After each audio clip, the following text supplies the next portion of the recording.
After over 5 months of waiting, President Muhammadu Buhari is now set to officially unveil his cabinet, the men and women who would drive his policies and help deliver on his campaign promises. Nigerians now know who they are, but what no one knows at this moment is what portfolios they would be assigned. But within the next 24 hours, all of that will become clear. While the president's ministerial list contains some big-name politicians, it is short on high-profile technocrats. Among the politicians is the former governor of Lagos State, Babatunde Fashola, who is widely credited for turning around Nigeria's commercial capital into a modern mega city.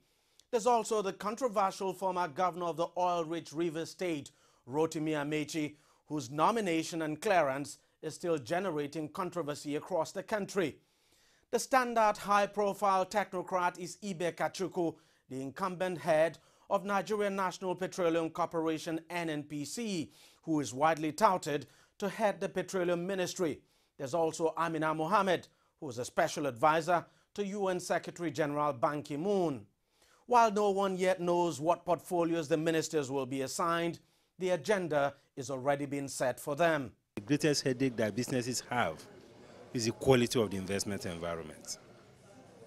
And when I talk about investment environment, I'm talking about the perspective of infrastructure, the perspective of policy, and the perspective of institutions. So these three pillars are very critical, because unless the policies are right, businesses cannot do well. Unless the institutions are investment friendly, they will continue to frustrate investment. And unless you have the right kind of infrastructure, businesses will not be able to compete.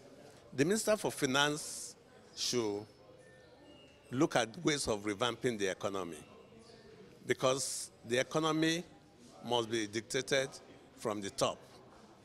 You cannot have an economy that is blowing in the wind. You have a policy today, they change it tomorrow, CBN says something today, another person says something tomorrow. There must be concrete blueprint for the economy. We want to see change in the way of doing things, in our accountability process, in the transparency, in the rule of law, to make sure, like the Justice Ministry, to work on the reform that may be necessary in the judiciary is very key, to be sure that impunity is put to its barest minimum. There shouldn't even be impunity. We are looking forward to a situation where we are going to have an independent, incorruptible police system in the country. And with the ministers in place, I believe we will have people to take up when we have issues, unlike before now.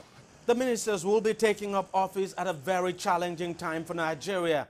Government revenue is badly depleted as a result of the fall in global oil prices. There's also a shortage of funds to execute government projects.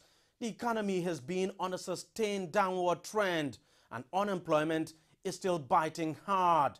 But Buhari and his incoming ministers know that the over 160 million Nigerians are looking up to them to take the country out of this challenging time. Deji Badmo, CCTV, Lagos, Nigeria.